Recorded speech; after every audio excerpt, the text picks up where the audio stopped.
Symmetrical optics में मान के चलो आप 4 से 5 क्लास अभी और लेंगे, क्योंकि प्रिज्म होगा, प्रिज्म के बाद आपका लेंस हो जाएंगे, लेंस के बाद फिर एक इंस्ट्रूमेंट की एक क्लास हो जाएगी, टेलीस्कोप, माइक्रोस्कोप, ये खत्म हो जाएगा। फिर ज्यादा नहीं है, बहुत ज्यादा नहीं बचा हुआ।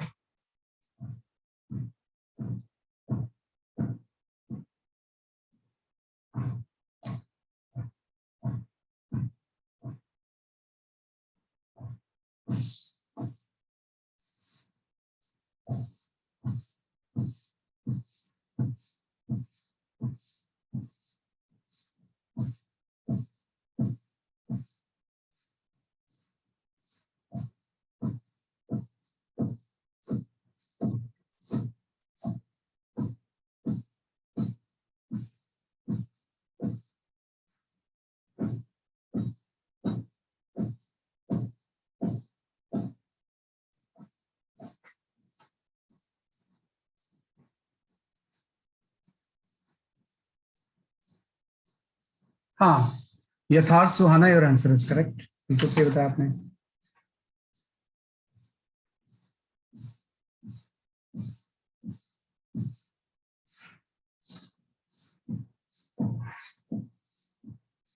पीयूष झा सही है।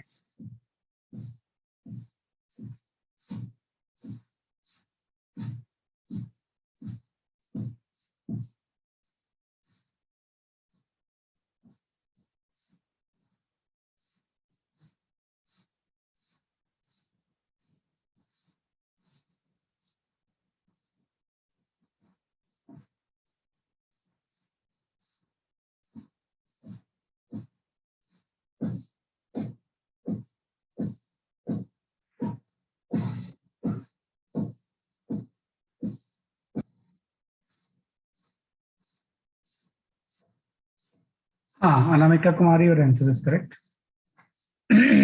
सही कर रहे हो आप।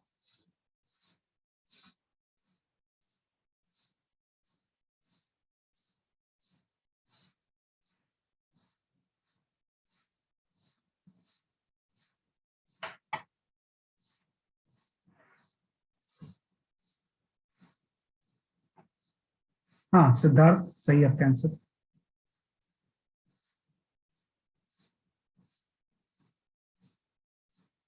ठीक है, काफी लोगों के आंसर आ गए हैं, so that I will explain this question, है ना। काफी लोग आ गए हैं, मैंने बताया था कि इजी क्वेश्चन है काफी।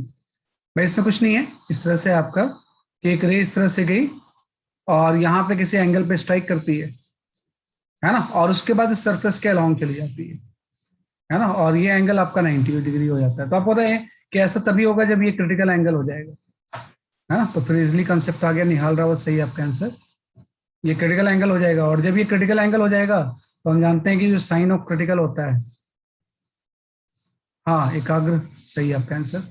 साइन ऑफ क्रिटिकल जो होता है 1/μ के इक्वल होता है ना। और यहाँ से 3/4 से हम जानते हैं कि अगर परपेंडिकुलर 3 है और बेस 4 है, तो ये वाला जो एंगल होगा ये 37 डिग्री हो जाएगा, है ना। अंकुश वर्मा सही है आपका आंसर। ये एंगल जो होगा 37 डिग्री हो जाएगा, तो साइन ऑफ 37 डिग्री आ गया, इक्वल टू 1/μ। मतलब इसकी रिफ्रैक्टिव इंडेक्स जो हो जाएगी, ये आपका हो जाएगा 3/5, मतलब 5/3 हो जाएगी इस लिक्विड की, है ना। तो रिफ्रैक्टिव इंडेक्स इसकी कितनी हो जाएगी, इसलिए आपकी 5/3। तो रिफ्रैक्टिव इंडेक्स 5/3 है, तो रिफ्रैक्टिव इंडेक्स क्या होता है? रिफ्रैक्टिव इंडेक्स आपका C/C0 तो होता है speed of light in vacuum divide by speed of light in medium. तो ये आपका 5/3 है, वैक्यूम में 3 × 10⁸ होती है, और ये C हो गया, है ना। तो C की वैल्यू आपकी यहाँ पे क्या आ जाएगी, 1.8 × 10⁸ मीटर पर सेकंड। तो इसके अकॉर्डिंग ये ऑप्शन विल बी करेक्ट, है ना। तो जस्ट क्रिटिकल एंगल से आपने म्यू निकाल लिया, और म्यू एब्सोल्यूट म्यू की बेसिक डेफिनेशन यूज कर, है ना। तो उससे इसलिए आपने इस क्वेश्चन को क्या कर दिया, अटेम्प्ट कर दिया। This is the first question.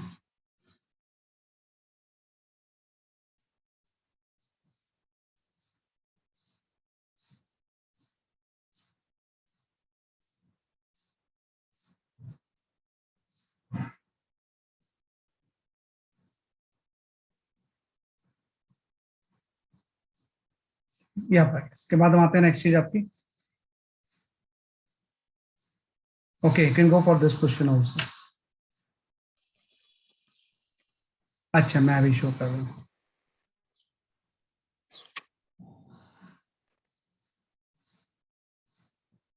लिख लो।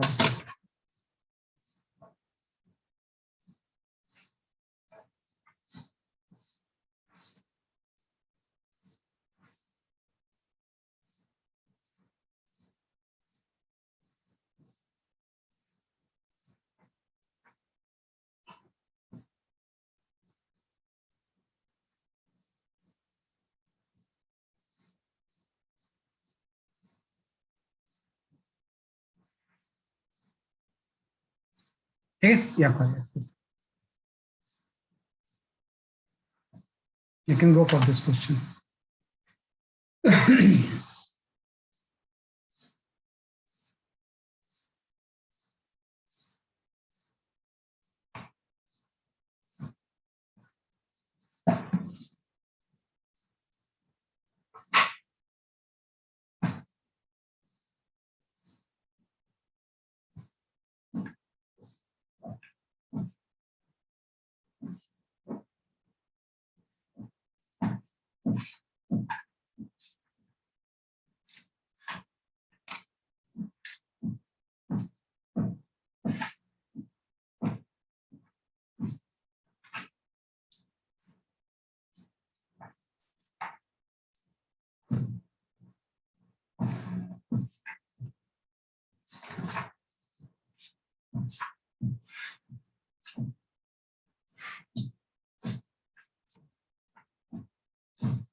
हाँ, यथार्थ एंड पीयूष सही है आपका आंसर।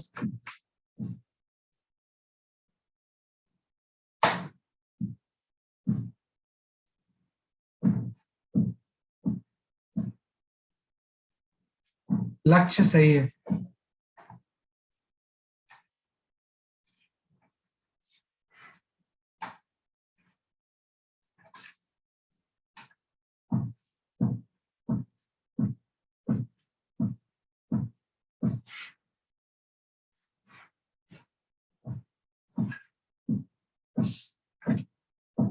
निहाल सही है।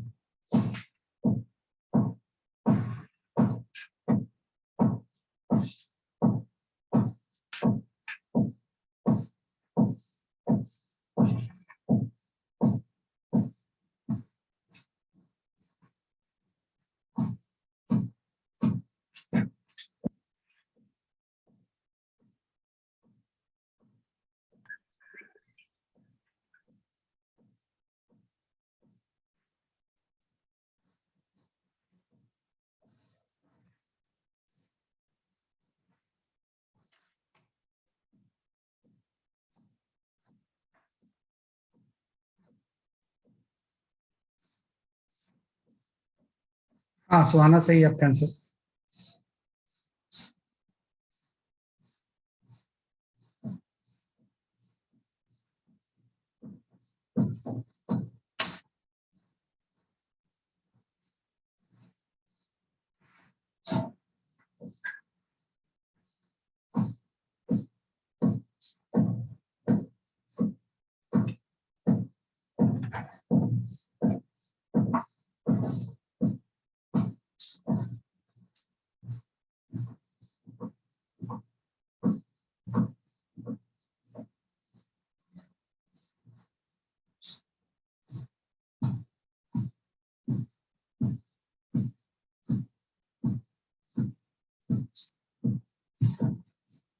सही आंसर, काफी लोगों ने सही दिया इसका आंसर, है ना, कि इसका जो आंसर है 12 सही आ रहा है ना, या जो भी है अभी देख लेते हैं, चेक करता हूँ, मुझे भी एक्चुअली आंसर पता नहीं, लोगों ने बोला तो मैंने बता दिया।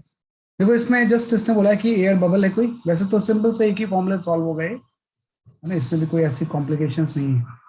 ये आपका कोई ग्लास स्लैब है, इसके अंदर कोई एयर बबल है, इस तरह से हम यहाँ पे क्या कर लेते हैं, बेसिकली आपका कोई एयर बबल है, कोई सेंटर में लोकेटेड, इट्स नॉट नेसेसरी, है ना। ये डिस्टेंस इसकी यहाँ से सपोज एक्स है इस एयर बबल की, और एक सरफेस से इसका डिस्टेंस आप वाई ले लो, है ना। तो जब हम इसको इस साइड से देखते हैं तो एक्स थोड़ी दिखेगा, एक्स बाई म्यू दिखेगा। तो एक्स बाई म्यू की वैल्यू जो दी हुई है वो आपको एक तरफ सरफेस से बोल रहा है 3 सेंटीमीटर डीप है, और जब दूसरे साइड से देखते हैं, बहुत आसान क्वेश्चन है, तो ये वाई बाई 3 म्यू दिखेगा। तो वाई बाई म्यू की वैल्यू 5 दी हुई है आपको, बस एक्स प्लस वाई निकालना है आपको। म्यू की वैल्यू 1.5 है ही, है ना। तो एक्स की वैल्यू आपकी आ जाएगी 4.5, और जो वाई होगा इसकी वैल्यू आपकी हो जाएगी, है ना, कि 5 को इससे मल्टीप्लाई कर देंगे तो ये आपका 7.5 हो जाएगा। तो जो थिकनेस होगी स्लैब की वो एक्स प्लस वाई हो जाएगी, तो एक्स प्लस वाई की वैल्यू जो आ जाएगी वो 12 आ जाएगी, है ना। तो C option is the correct, है ना, कि सी ऑप्शन जो होगा वो सही होगा, बिल्कुल सही होगा।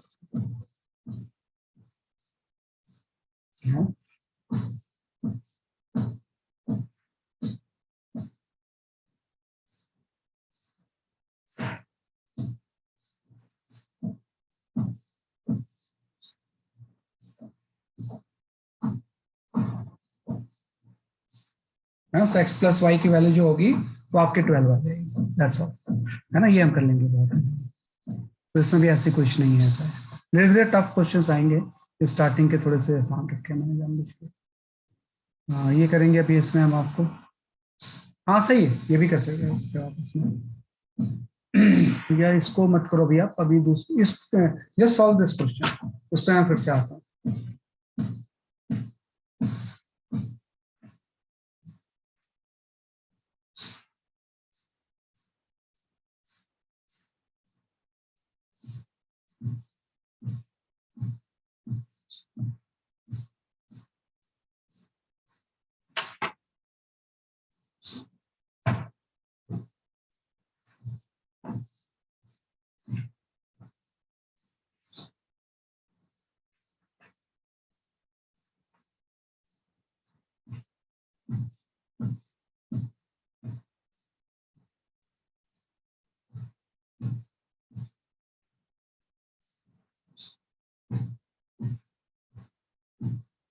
मतलब स्लैब नहीं होता तो ओ पे कन्वर्ज होती, जो कि 14 सेंटीमीटर आपको दिया हुआ है। स्लैब की वजह से कुछ आगे कन्वर्ज होगी तो कहाँ पे कन्वर्ज होगी, 14 की बजाय वो डिस्टेंस कितनी हो जाएगी।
निहाल ऐसा आ रहा है क्या?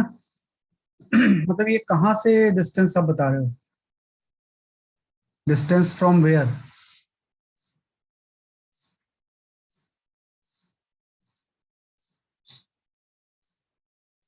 वो बताना पड़ेगा ना कि जो डिस्टेंस है वो कहाँ से बता रहे हो आप?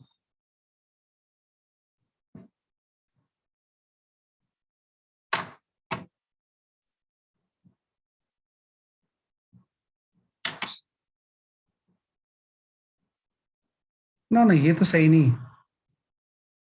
हाँ तनिष्क, आपका आंसर सही है।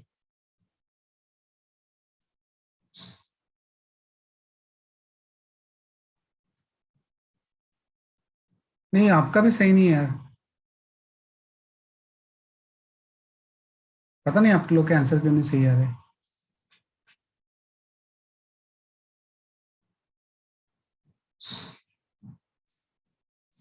मतलब वैल्यूज तो सही आई हैं आपकी तनिष्क, लेकिन आपका जो प्रॉप कहाँ से आया है वो नहीं बता रहे हो आप।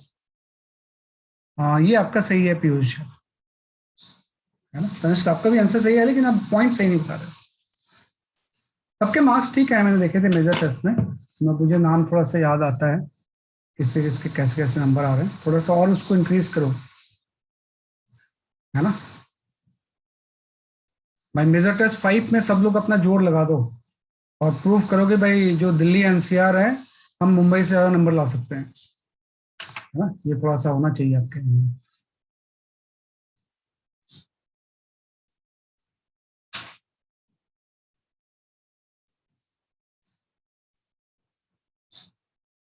यथार्थ अब सही है आपका आंसर। पीयूष है, आंसर सही है आपका।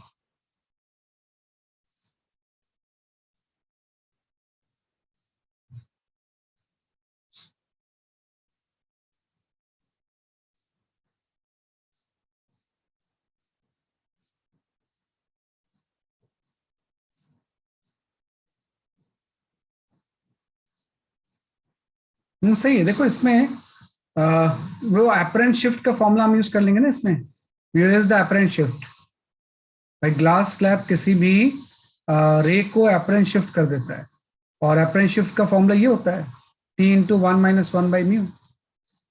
भाई एयर के रिस्पेक्ट में एपरेंट शिफ्ट निकाल लेंगे ना, apparent shift with respect to air. कि हम मान लेंगे कि दोनों अलग अलग अगर एयर में होती तो कितने शिफ्ट करती, है ना? तो एपरेंट शिफ्ट आप दोनों का अलग अलग निकाल लोगे। और जो शिफ्ट होता है along द रे डायरेक्शन होता है। Apparent shift with respect to air always takes place, है ना, इन द डायरेक्शन ऑफ रे, इन द डायरेक्शन ऑफ रे। मतलब जो रे यहाँ पे कर रही थी, बैंड ऑन होने के बाद यहाँ पे ओ डैश पे कहीं पे करेंगे, है ना? तो अब ओ डैश की डिस्टेंस आप कहीं से भी निकाल सकते हो, चाहो तो आप निकाल लो इस सरफेस से, लेकिन नॉर्मली मैं ये पूछ रहा हूँ आपसे, ये वाला डिस्टेंस कितनी होगी, ये वाली। तो मैं क्या करूंगा, दोनों का अलग अलग शिफ्ट निकाल लूंगा। भाई कॉन्सेप्ट आपका यही तो होता है कि एपरेंट डेप्थ या एपरेंट शिफ्ट एयर के रिस्पेक्ट में अलग अलग निकाल के सबको ऐड कर देते हैं।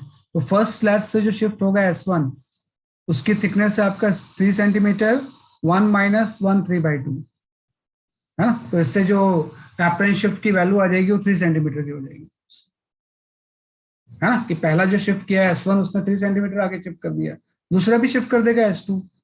इसकी आपकी ये 4 है, 1 - 1/2 आ जाएगा आपका, तो ये 2 सेंटीमीटर शिफ्ट कर देगा।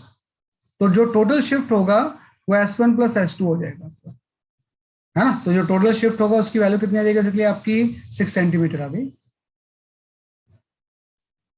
है ना? कि जो टोटल शिफ्ट होगा वो कितना हो जाएगा, 6 सेंटीमीटर तो आ रहा है ना, कुछ कैलकुलेशन तो नहीं कर रहा हूं मैं।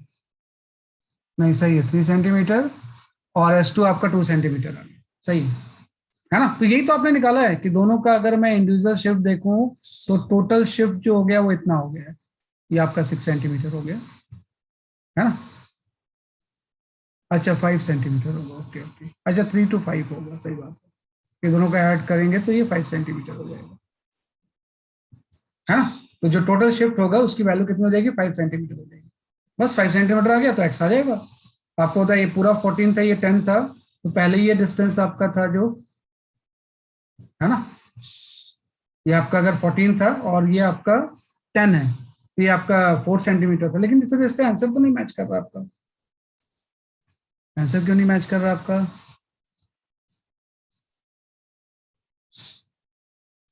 नहीं वो मैं समझ रहा हूँ, वो सारा कुछ मैं समझ रहा हूँ, है ना। डी बाई म्यू भी ले सकते हैं, लेकिन वो भी ले सकते हैं, लेकिन शिफ्ट से भी तो आना चाहिए ना। भाई इंडिविजुअल शिफ्ट निकाल के उसको हम प्लस कर दें, उससे भी आना चाहिए। भाई शिफ्ट के फॉर्मूले से भी तो आना चाहिए ना आपका आंसर। तो शिफ्ट के फॉर्मूले से क्यों आंसर नहीं आ रहा आपका? कैलकुलेशन मिस्टेक है अच्छा, वो S1 की वैल्यू 2 एक्सेल में। सेंटीमीटर ये है ना, वही तो मैं बोला, दोनों से आंसर तो सही नहीं आएगा। ये 4 सेंटीमीटर होगा, आप सही आ गए। यार इतनी कैसे कैलकुलेशन, आसान कैलकुलेशन में मिस्टेक होती है। तो ये 4 आ गया तो हो गया, सही है, ये भी 4 सेंटीमीटर है।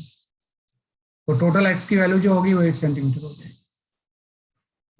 है ना। कि टोटल एक्स की वैल्यू कितनी हो जाएगी, इसलिए आपकी 8 सेंटीमीटर। वो रेयर आंसर अब मत सोचा करो, वैसे तो करना बड़ा मुश्किल हो जाएगा।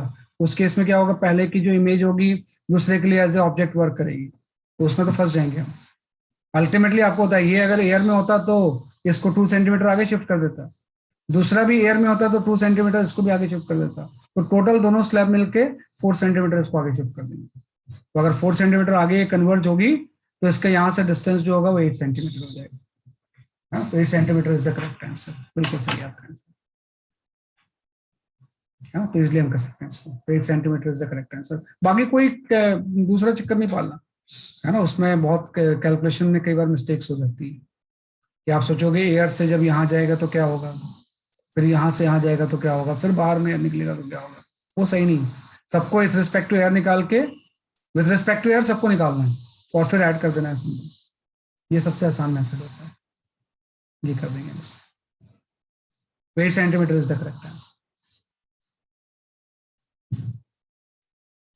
हाँ, you can go for this question.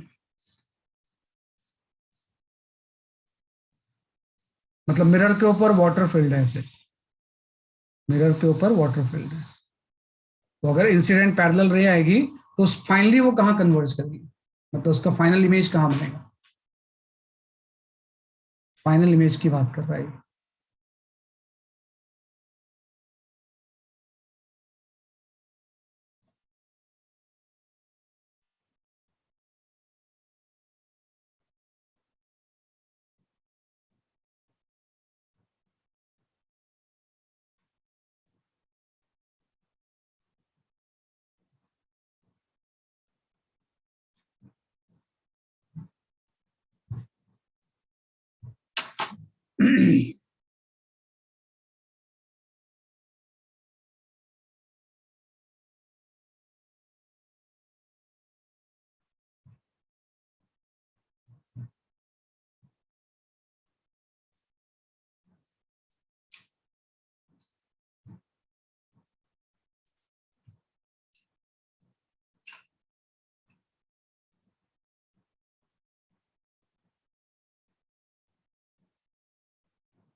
हाँ, radius of curvature is 40 centimetre. इस मिरर का radius of curvature 40 centimetre. Water की जो डेप्थ डेप्थ है वो 30 सेंटीमीटर है। रिफ्रैक्टिव इंडेक्स तो 4/3 होती है। तो इंसिडेंट पैरेलल रे फाइनली कहाँ कन्वर्ज करेगी।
हाँ यथार्थ सही आपका answer, your answer is correct.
हाँ एकाग्र सही आपका आंसर है।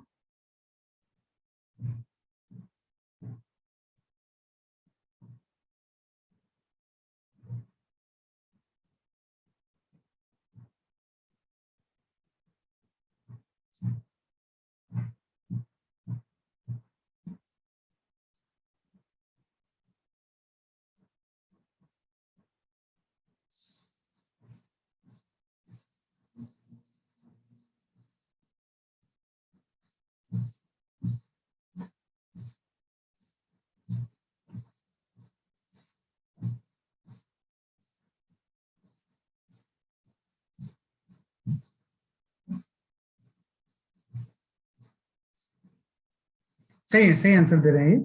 देखो ये इसने ऐसा दिया हो, थोड़ा सा मैं लार्ज करके अगर मैं फिगर बना लूं, तो एक बार फिगर बनाओगे तो आप समझ जाओगे। ये आपका कोई कॉनकेव मिरर है ना, और इसके ऊपर आपने वाटर फिल कर दिया इस सरफेस तक, तो इंसिडेंट रे आएंगी। तो आपको पता है कि नॉर्मल इंसिडेंट में तो रिफ्रैक्शन होता नहीं है, तो यहाँ तो ये प्रिंसिपल एक्सिस ले लो, ये इसका क्या है बेसिकली आपका प्रिंसिपल एक्सिस है ना। तो जैसे आपकी रे आएंगी इस तरह से, तो नॉर्मल इंसिडेंट हो जाएगा तो सीधे चले जाएंगे ऐसे, है ना। यहाँ भी आपका सीधे चले जाएंगे ऐसे, है ना। इसके बाद आपको होता है मिरर से रिफ्लेक्शन होगा। मिरर के फोकल लेंथ को मीडियम से कोई मतलब नहीं होता है ना, कि मिरर का जो रिफ्लेक्शन के बाद जिस पॉइंट पे इंटरसेक्ट करेंगी वो वही रहेगा। तो आपको रेडियस ऑफ कर्वेचर अगर 40 है, तो इसका जो फोकल लेंथ होगा वो 20 सेंटीमीटर होगा। ये रे 20 सेंटीमीटर पे कन्वर्ज हो जाएंगी, है ना, कि जो रे कन्वर्ज होंगी वो किस पे कन्वर्ट हो जाएंगे, इसलिए आपके 20 सेंटीमीटर पे। तो यहाँ पे कहीं पे कन्वर्ज हो जाएंगे ऐसे, है ना, किस तरह से रे कन्वर्ज होंगे 20 पे। लेकिन आपको रे बाहर भी तो निकलेंगे फिर दोबारा, दोबारा फिर से तो बैंड हो जाएंगे ना ये, कि जब नौ इससे आगे निकलेंगे तो फिर से बैंड हो जाएंगे आपकी इस तरह से लाइट, है ना। आपको फाइनल इमेज बनानी है, question of the final image कहाँ पे होगा। है ना। तो रे डायग्राम के टर्म्स में अगर हम देखें, जस्ट आपने बोला इंसिडेंट रे आई, रिफ्लेक्ट हो गई, रिफ्लेक्ट होके ये पॉइंट इसका फोकस होगा, ये डिस्टेंस तो आपने 20 सेंटीमीटर निकाल ली कि 20 सेंटीमीटर में कन्वर्ट हो जाएंगी, तो ये जो गैप होगा ये 10 सेंटीमीटर हो जाएगा, लेकिन ये फाइनल इमेज नहीं होगा जहां पे कर रही है, क्योंकि जब ये इस तरह से बाहर जाएंगे तो फिर से ये डाइवर्ज हो जाएंगे।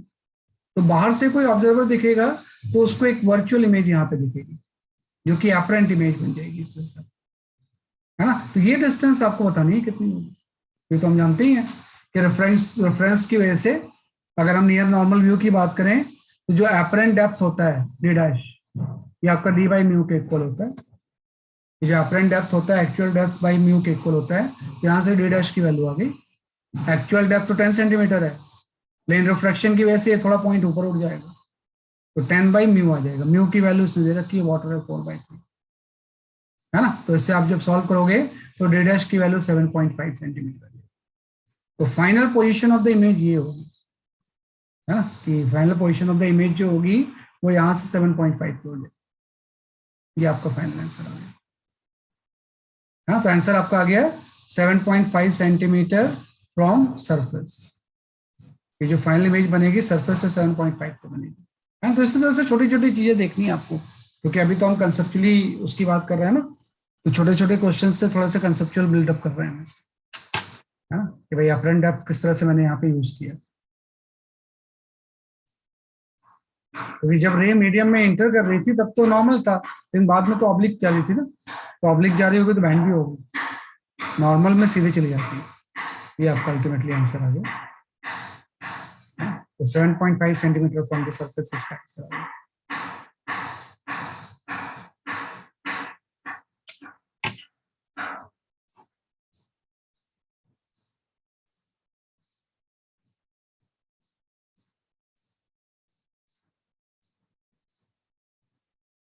ठीक है, क्या करें।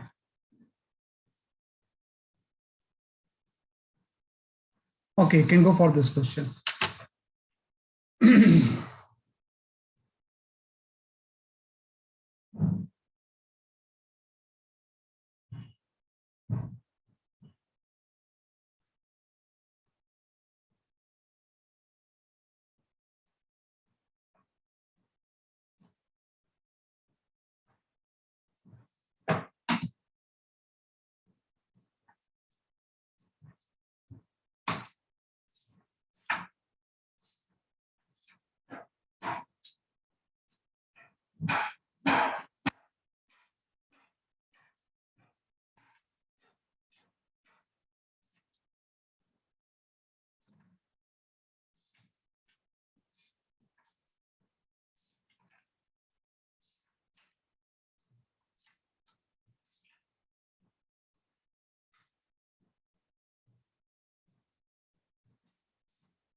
हाँ, सिद्धार्थ एंड लक्ष्य आंसर इज करेक्ट.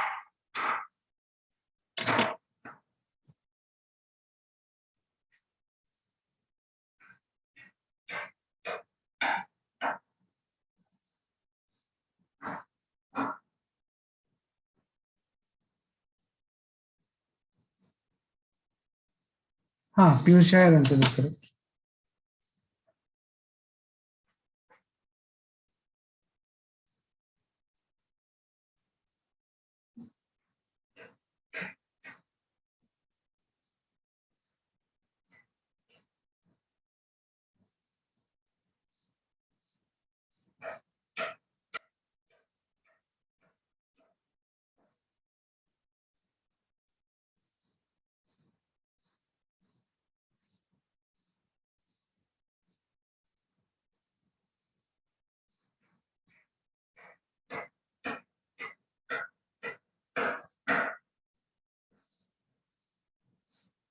सही आंसर है ना कि भाई इसमें सीधे फॉर्मूला ही तो यूज करना है, इसमें बहुत ज्यादा कुछ तो है नहीं. लेटरल डिस्प्लेसमेंट का फॉर्मूला आपको पता होना चाहिए कि लेटरल डिस्प्लेसमेंट आपने ड्राइव किया था, P into sine i minus r होता है डिवाइड बाई कॉस आर होता है. This is the formula for lateral displacement, है ना. तो लेटरल डिस्प्लेसमेंट तो इसने दिया ही हुआ है, 3√3 सेंटीमीटर है ना. आपको यहाँ पे टी भी दिया हुआ है, T 9 सेंटीमीटर है. Sine i minus r by cos r आ गया. आई की वैल्यू भी दे रखी है इसने, है ना कि भाई आई की वैल्यू भी दे रखी है 60 डिग्री है. तो यहाँ 60 पुट कर दोगे आप, तो इससे कॉस आर की वैल्यू आ जाएगी, है ना. इसको थोड़ा सा ट्रिग्नोमेट्रिकली एक्सपैंड करेंगे, will get the value of the cos r, है ना. तो यहाँ से आर की जो वैल्यू आ रही है 30 डिग्री आ रही है. इसको सॉल्व करके आई अगर 60 डिग्री है, तो इसमें अगर हम यहाँ पे आर की वैल्यू यहाँ पे 30 डिग्री आएगी सेटिस्फाई करके, है ना. तो नॉर्मली इसको एक्सपेरिमेंटली एक्सपैंड करेंगे तो ये आपका आंसर आ जाएगा. तो आई एन आर आ गया तो म्यू की वैल्यू आ जाएगी. इसके बाद इसमें क्या दिक्कत है, mu equal to sine i by sine r ही तो होता है ना. तो म्यू की वैल्यू जो हो जाएगी वो √3 आ जाएगी. बस डी ऑप्शन आ गया, है ना. बस ये थोड़ा सा ध्यान रखना कि लेटरल डिस्प्लेसमेंट जो होता है स्लैब की वजह से इतना होता है. नहीं भी याद होगा तो कोई बात नहीं, उसी टाइम हम ड्राइव कर लेंगे. भाई आपको पता ही होता है कि लेटरल डिस्प्लेसमेंट का मतलब क्या होता है, कि इस तरह से कोई ग्लास स्लैब है, अगर आपकी रे इस तरह से आ गई, है ना, तो ये पहले टुवर्ड्स द नॉर्मल बैंड होगी, फिर आपका अवे फ्रॉम नॉर्मल बैंड होगी, है ना. तो अगर ये बैंड नहीं होती तो सीधी चली जाती है आपकी. तो ये जो डिस्टेंस पैरेलली शिफ्ट हुई है, इसी को हम लेटरल डिस्प्लेसमेंट बोलते हैं. वो लेटरल डिस्प्लेसमेंट आपने ज्योमेट्रिकली डिफाइन कर लिया था कि अगर टी थिकनेस है तो लेटरल डिस्प्लेसमेंट की वैल्यू कितनी होगी. तो यहाँ से टी थिकनेस पता है, डी पता है, आई पता है, तो आर निकाल लिया. और sine i by sine r है तो रिफ्रैक्टिव इंडेक्स होता है, तो उससे √3 की वैल्यू आ गई, है ना. तो सीधे हम कर सकते हैं, है ना. इसकी वैल्यू क्या आ गई, बेसिकली आपकी √3 है.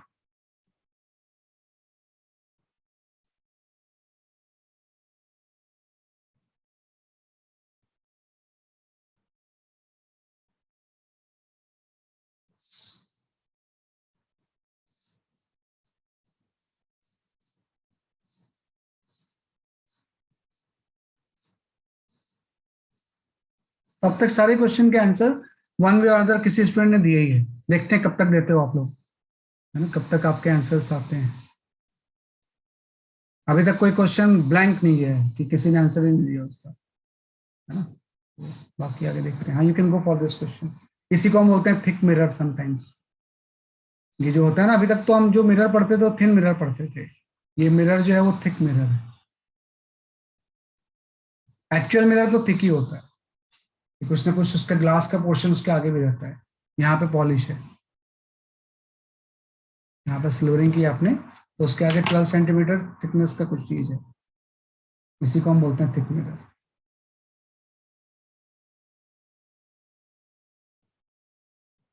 तो ऑब्जेक्ट के थिक मिरर में इमेज काम है.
अभी तक किसी का आंसर नहीं आया।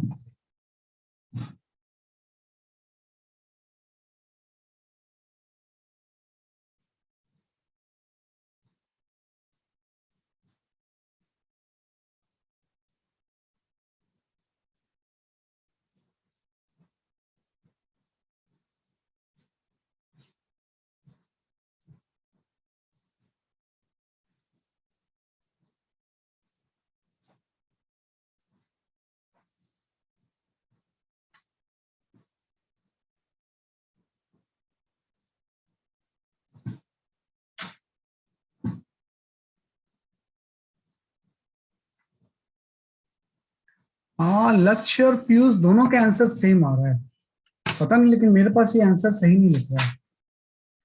चेक करता हूँ मैं, मेरे आंसर से मैच नहीं कर रहा, आप दोनों का आंसर तो सेम आ रहे हैं।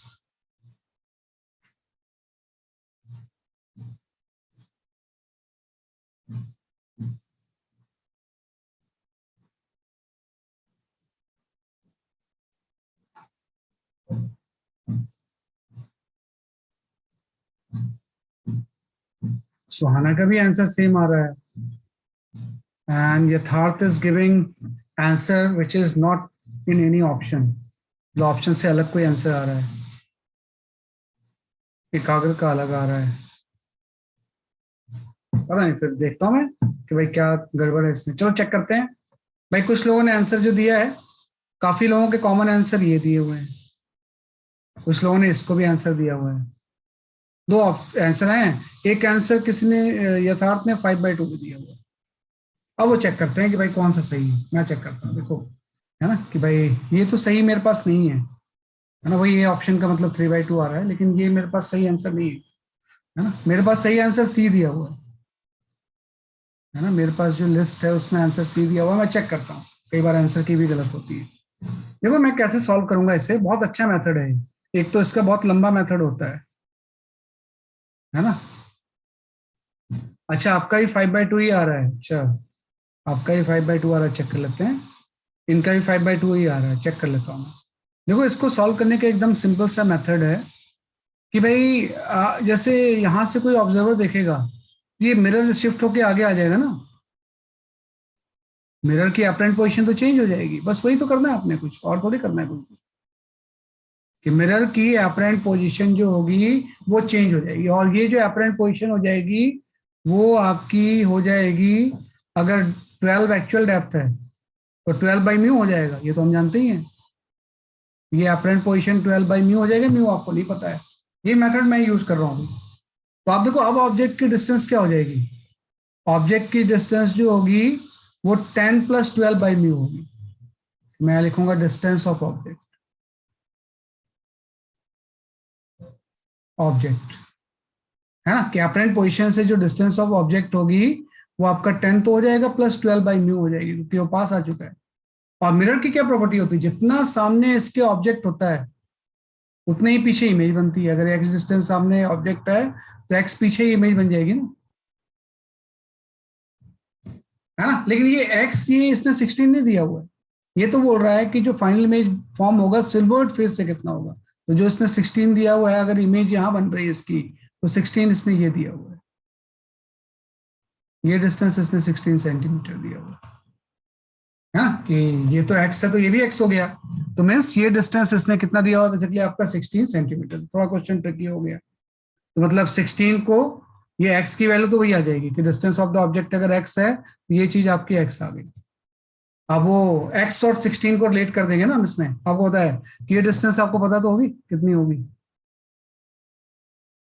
भाई, ये वाली डिस्टेंस आपकी 12 - 12/μ ही तो हो जाएगी, है ना, कि भाई 12 वही शिफ्ट है, शिफ्ट की वैल्यू 12 - 12/μ हो जाएगी। तो मतलब 12 माइनस 12 बाई म्यू, है ना, प्लस 16 सेंटीमीटर, ये एक्स के इक्वल हो जाएगा, है ना। और एक्स के इक्वल फर्दर किसके इक्वल है, 10 प्लस 12 बाई म्यू। अब इससे सॉल्व करके आप देखो क्या आंसर आ रहा है आंसर, है ना, किससे सॉल्व करके क्या आंसर आ रहा है मुझे बताओ आप जरा सा, क्योंकि इतना कैलकुलेशन तो मैं नहीं कर पाऊंगा, वो आप ही करके बताओगे। हाँ आप सही आ गया निहाल रावत, आप सही बोल रहे हो, इससे सॉल्व करके क्या आ रहा है ना। तो मिरर की पोजीशन ही एपरेंट शिफ्ट कर दो आप, है ना, कि मिरर की पोजीशन ही एपरेंट शिफ्ट कर दोगे तो सी की वैल्यू आ जाएगी, है ना। इसमें कोई गलती नहीं है भाई, आपने मिरर को यहाँ कर दिया तो मिरर की डिस्टेंस 12 बाई नहीं होगी, शिफ्ट इतना हो गया, तो जितना सामने ऑब्जेक्ट होगा उतने ही पीछे इसकी इमेज बन जाएगी, तो इमेज यहाँ बन गई। अब ये इमेज जो बनी है वो तो चेंज पोजीशन से है ना, लेकिन एक्चुअली में 16 सेंटीमीटर यहाँ दिया हुआ है, तो एक्स में, है ना, कि भाई ये वाला जो टर्म है इससे आप, इसमें आप 16 को ऐड करोगे तो एक्स के इक्वल हो जाएगा, या एक्स माइनस 16 जो होगा वो शिफ्ट के इक्वल हो जाएगा, तो इसको सॉल्व करके म्यू की वैल्यू आ जाएगी आपकी, तो म्यू की वैल्यू 4/3 होगी, मतलब ये जो मीडियम है वाटर होगा, इससे प्रूफ हो गया कि मीडियम कैसा होगा, उसके लिए आपका वाटर होगा, है ना, कि 4/3 आपका आंसर आ जाएगा। मीडियम जो होगा वो वाटर है, पहले नहीं पता था कि कौन सा मीडियम है, लेकिन अब पता चल गया कि मीडियम जो है वाटर है। तो एक तो इसका मेथड 1 ये होता है, एक और मेथड मैं आपको बताऊंगा, ये वैसे आसान मेथड है, इसी को आप यूज करना, कि भाई मिरर को ही शिफ्ट कर दो। एक और मेथड है वो थोड़ा सा लंबा है, लेकिन कंसेप्चुअली उसको रे डायग्राम बना के हम समझ सकते हैं कि कैसे ये सारा प्रोसेस हो रहा है, इस सब चीजों का मतलब क्या है एक्चुअली, है ना। हो सकता है आपने वो मेथड यूज किया होगा लेकिन उसमें कुछ मिस्टेक्स कर दी होगी, इसलिए आपका नहीं याद, तो मैं उसको भी एक दूसरे पेज पे एक्सप्लेन करता हूँ। ये क्लास मैंने आज इसलिए रोक दिया है, आगे नहीं बढ़ाया, ताकि मुझे पता था कि अभी इसमें हम जो है ना स्ट्रांग नहीं हुए।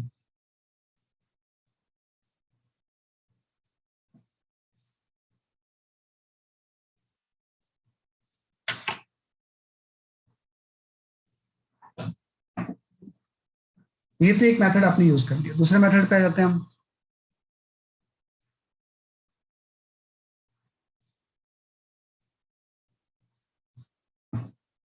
है ना, उसके लिए दूसरा पेज लेना पड़ेगा एक्चुअली मुझे,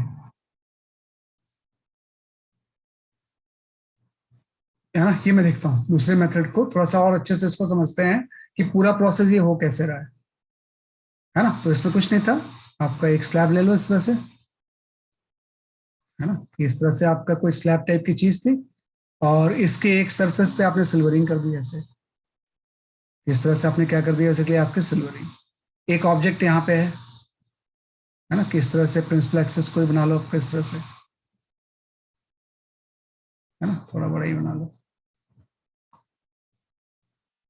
ये आपका ऐसा, है ना, इधर भी एक्सटेंड कर दो, ये आपने कर दिया ऐसे, राइट। तो आपने ऑब्जेक्ट यहाँ पे प्लेस कर दिया, आप देखो कि किस तरह से कंसेप्चुअली मैं इसको रे डायग्राम के थ्रू सॉल्व करने की कोशिश कर रहा हूँ।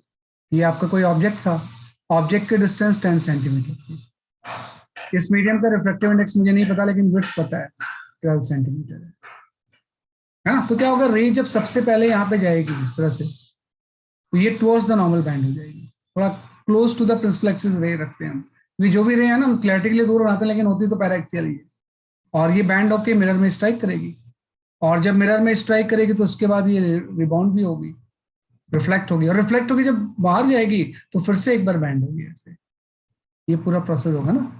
रे डायग्राम के टर्म्स में सोचें तो रे डायग्राम के टर्म्स में इस तरह से रे आपकी इसके अंदर मूव करेगी, है ना, कि रे का मूवमेंट जो होगा वो आपका इस तरह से होगा, टुवर्ड्स द नॉर्मल बैंड हुई, फिर रिफ्लेक्ट हो गई, और फिर away from the normal band, है ना। तो पहले आप देखो कि अगर ये 10 है तो ये जो इस ऑब्जेक्ट की पहले सरफेस से जो इमेज बनेगी वो ये पीछे बन जाएगी ना,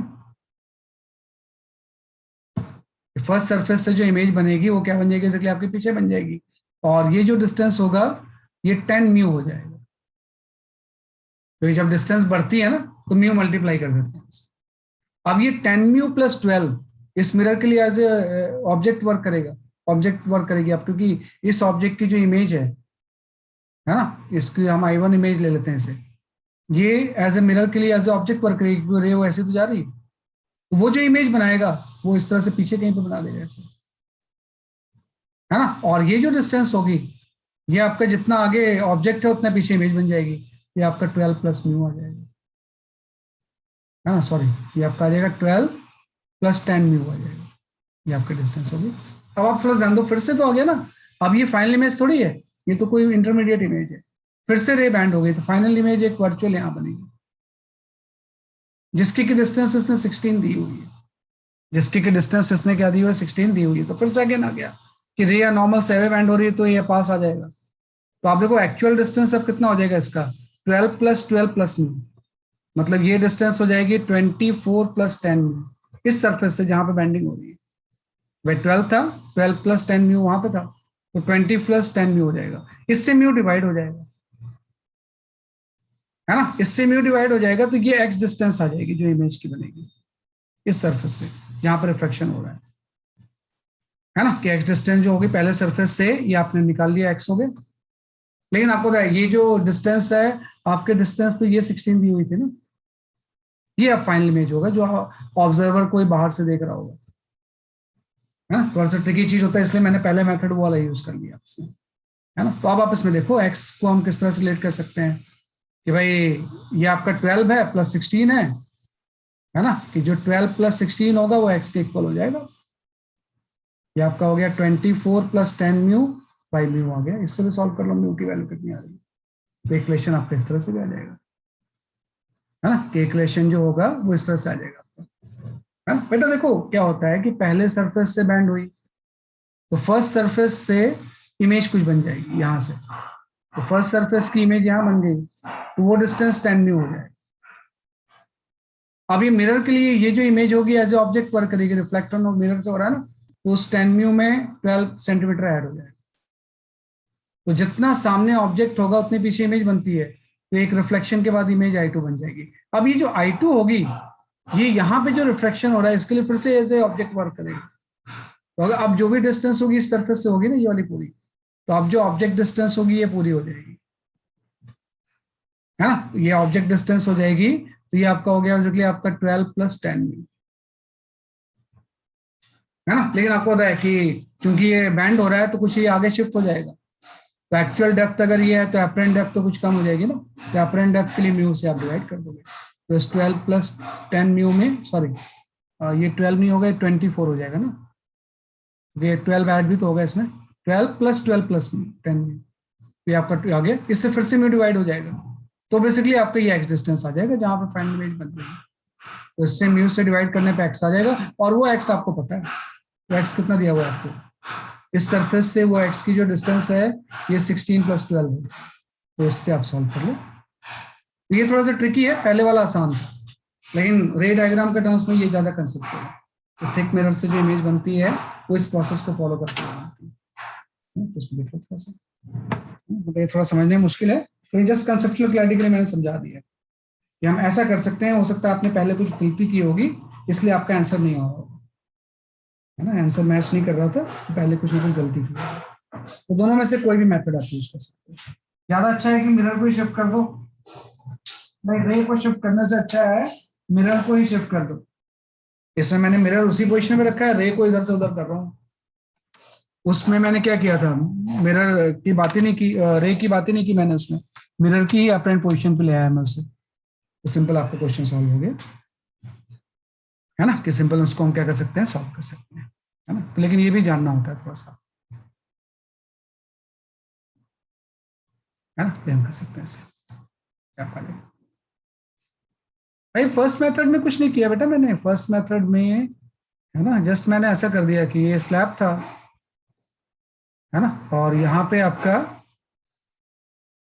यहाँ भी फर्स्ट मेथड में मैं दोबारा फिर से यहाँ पे बना दे रहा हूँ कि भाई ये आपका स्लैब था, यहाँ पे एक आपका आपने क्या कर दिया, सिल्वरिंग कर दिया, है ना, तो मैंने बोला इसके ऑब्जेक्ट की इमेज कहाँ बनेगी, तो अगर ऑब्जेक्ट आपने 10 पे रखा था, ये 10 पे, तो मैंने बोला भाई मिरर ही शिफ्ट हो जाएगा, भाई रेडर से डेंसर में देखेंगे तो मिरर की पोजीशन शिफ्ट होकर यहाँ पे आ जाएगी ना, और ये जो शिफ्ट होगा ये डिस्टेंस आपकी 12 बाई म्यू हो जाएगी, कि एक्चुअल डेप्थ अगर 12 है तो ये डिस्टेंस आपके 12 बाई म्यू हो जाएगी, बस 12 बाई म्यू हो गया, तो मतलब मिरर के रिस्पेक्ट में ऑब्जेक्ट डिस्टेंस क्या हो गई, 10 प्लस 12 बाई म्यू, है ना, तो उतने ही पीछे इमेज बन जाएगा, तो फाइनली जो इमेज बनेगा वो यहाँ पे बन जाएगा आपको 10 प्लस 12 बाई म्यू, ये इसकी फाइनल इमेज बन गई, बस हो गया इससे। इसको फिर मैंने उस 16 से रिलेट कर दिया, क्योंकि 16 तो ये चीज थी ना, है ना। तो बीच में ये जो चीज होगी वो शिफ्ट होती है, और शिफ्ट की वैल्यू क्या हो जाएगी, 12 माइनस 12 बाई म्यू। तो 12 माइनस 12 बाई म्यू प्लस 16 इसके इक्वल हो जाएगा, उससे सॉल्व कर लेंगे इसमें। ये आपका सेकंड मेथड है, ये फर्स्ट मेथड है। मेरा भी उसमें शिफ्ट कर लेते हैं, तो दोनों मेथड से जिससे भी मर्जी आप सॉल्व कर लो, ये आपका जाएगा इस तरह से। तो this way we can solve it. इस तरह से रिफ्रैक्शन को हम ट्राई करते हैं।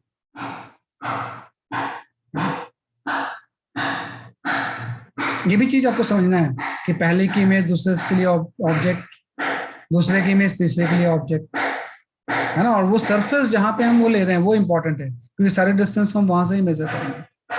जैसे ये सरफेस था तो जो भी डिस्टेंस यहाँ से थी, मिरर था तो मिरर से डिस्टेंस थी, फिर ये सरफेस था तो इससे सारे डिस्टेंस थे। जहां पे भी ऑप्टिकल फिनोमेना हो रहा है, रिफ्रैक्शन एंड रिफ्लेक्शन, सारे डिस्टेंस हम वहीं से मेजर करते हैं। तो ये आपका जाएगा इस तरह से, है ना। चलो, तो ये हमने कर लिया, अगले क्वेश्चन पे आते हैं, है ना। तो इसी को हम बोलते हैं थिक मिरर, है ना, we call it as a thick mirror.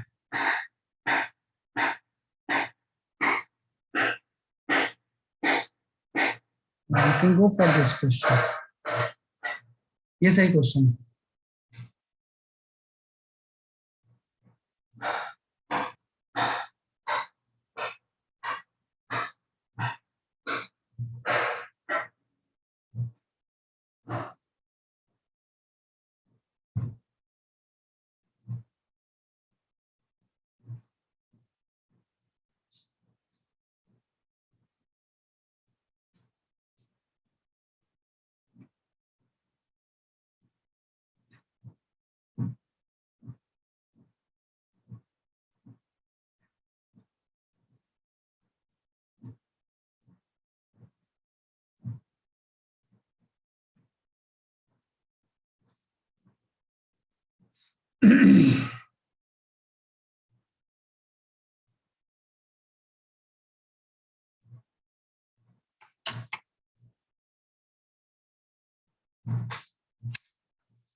हाँ, निहाल सही आपका आंसर।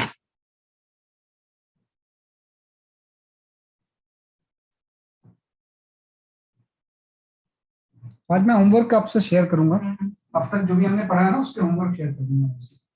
वो सॉल्व जरूर करना, कई बार आप लोग सॉल्व नहीं करते हो ना, फिर मैं शेयर नहीं करता उसे, है ना। तो आज होमवर्क मॉड्यूल का भी दूंगा, एक्स्ट्रा क्वेश्चंस भी देंगे, जो आज क्लास में नहीं हो पाए ना, वो extra question as a share करूंगा, उसको सॉल्व जरूर करना। कोई सारे सिलेक्टेड क्वेश्चंस होते हैं, उसे करना ही करना होता है।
ना है, ऑप्शन तो आ रहा है, नन ऑफ दीज नहीं है इसका आंसर।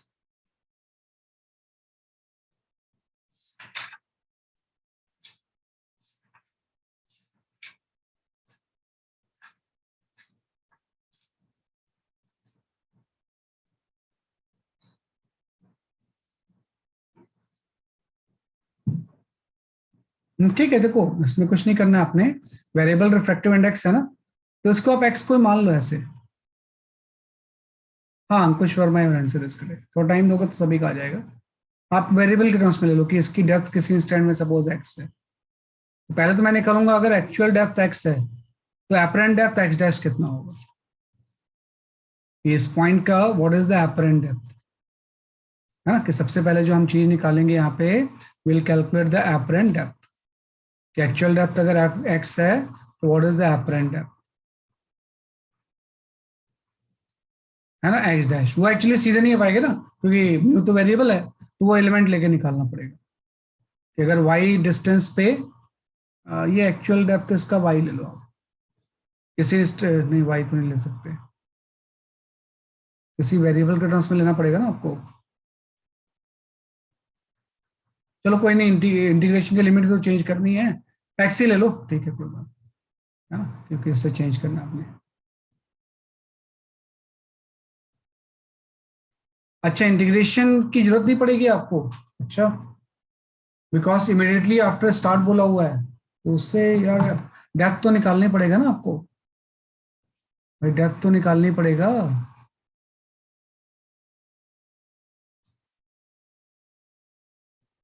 अच्छा, वाई इक्वल टू एच ले लेंगे हम।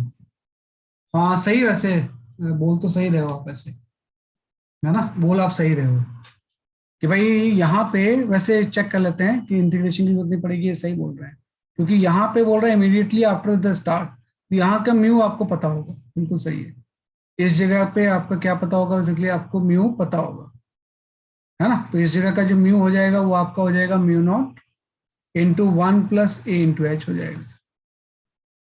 तो जो एक्चुअल डेप्थ h है ना, इसकी जगह पे एच डैश आ जाएगा आपका, है ना, एच डैश की वैल्यू आपकी, क्योंकि वेलोसिटी में रिलेशन बोल रहा है ना ये, h/μ0 × 1 + ah ही तो हो जाएगा, तो डिफरेंशिएट करके ही तो आएगा ना बेटा ये।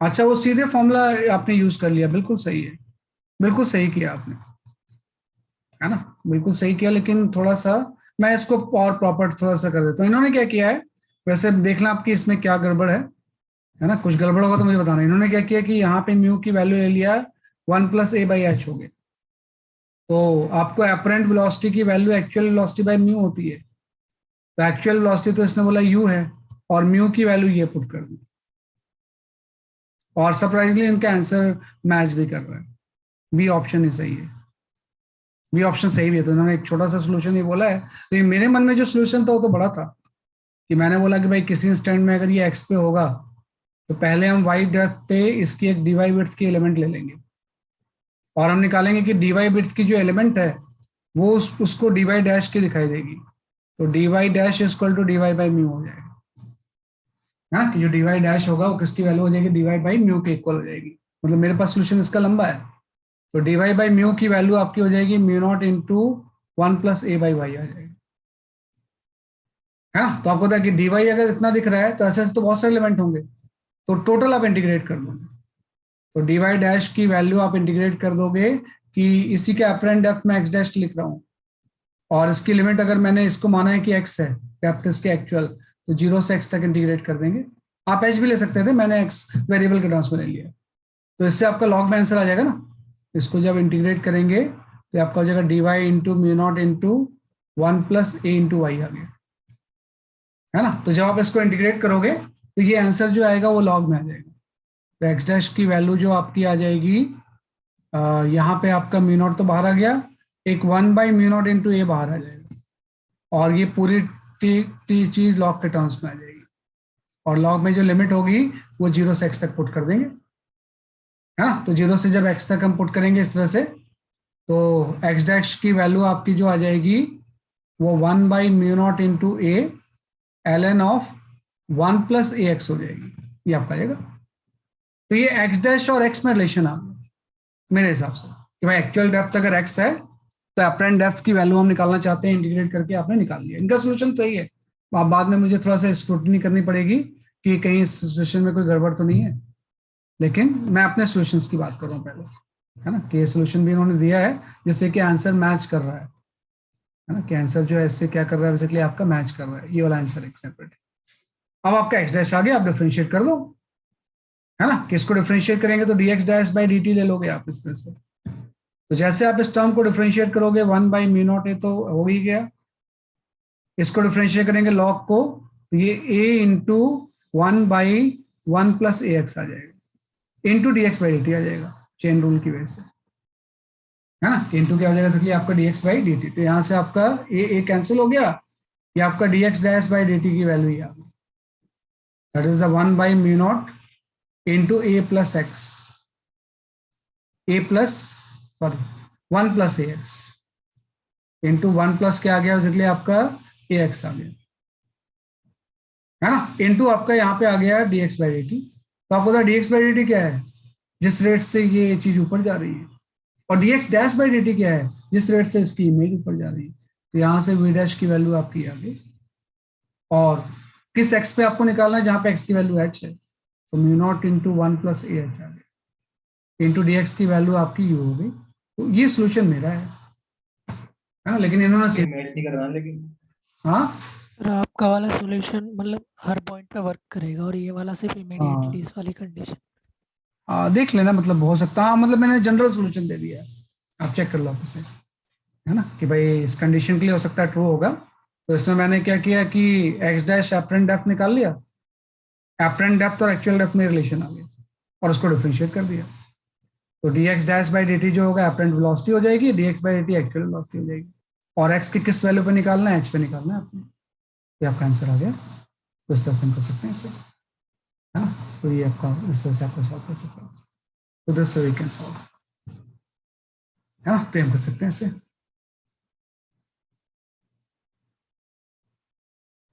ठीक है, तो मेरे पास टाइम भी हो गया, बहुत जल्दी टाइम हो गया यार, और भी क्वेश्चन बहुत करवाने थे, तो मैं अगर क्वेश्चन शेयर करूंगा तो आप सॉल्व करोगे उसे? Yes sir. क्वेश्चन अगर मैं शेयर करूं तो सॉल्व करोगे या नहीं करोगे? ना, क्योंकि Yes, sir. नहीं करके अगर आप मुझसे आंसर आप नहीं पूछोगे, मतलब कोई भी स्टूडेंट जब सॉल्व करेगा तो कम से कम आंसर तो पूछेगा ना। अगर कोई स्टूडेंट आंसर नहीं पूछ रहा है मतलब फिर सॉल्व ही नहीं कर रहा हो, तो मुझे लगता है किसी ने सॉल्व ही नहीं किया, इसलिए फिर मैं शेयर नहीं करता हूँ। सर आज भी लगभग 10 क्वेश्चन बचे हुए हैं मेरे पास जो मुझे करवाने हैं आपको, तो उसको मैं शेयर करूंगा, आप आंसर पूछ लेना, है ना, बाद में आंसर 1-2 दिन बाद में आपको जब होगा तो आंसर बोलोगे तो मैं आंसर शेयर कर दूंगा आपसे, क्योंकि आंसर जब तक वेरीफाई नहीं करोगे पता कैसे चलेगा आपको। अच्छा अच्छा, सही बात सही बात सही बात, ये भी बात सही बोल रहे हैं। सर आप वेडनेसडे को आंसर्स बता देना उससे पहले। हाँ, मैं आज जैसे आपका संडे सैटरडे है ना, तो मैं आपको संडे मंडे ट्यूसडे के दिन डालूंगा आंसर, हाँ ट्यूसडे ट्यूसडे के दिन आंसर डाल दूंगा, उस आंसर से आप वेरीफाई कर लेना। ये भी दे दूंगा और मैं मॉड्यूल का भी क्वेश्चन दे देता हूँ आपको, बहुत सारे क्वेश्चन आप मॉड्यूल के भी सॉल्व कर सकते हो, है ना, क्योंकि मेरे पास 10 क्वेश्चन तो अभी बच गए हैं जो मुझे करवाने थे, तो उसको ट्राई जरूर कर लेना आप, क्योंकि वो नहीं आएगा मतलब आपको अभी ये चीजें नहीं आएंगी, है ना। तो दैट्स ऑल फॉर टुडे, आज के लिए इतनी काफी है, अभी मैं क्वेश्चन शेयर करता हूँ, ठीक है ना, okay bye bye. Thank you sir. Class में स्टडी द प्रेजेंट, है ना, कि नेक्स्ट क्लास में हम पढ़ेंगे एंड सर इन क्वेश्चंस में से कोई से समझ नहीं आया तो वो नेक्स्ट क्लास में बताओगे? हाँ, अगर कोई क्वेश्चन आपसे नहीं हो गया तो मुझसे पूछ लेना तुरंत, आप नेक्स्ट क्लास में बता दो ठीक है कोई क्वेश्चन अगर आपसे। Okay sir. बिल्कुल सही।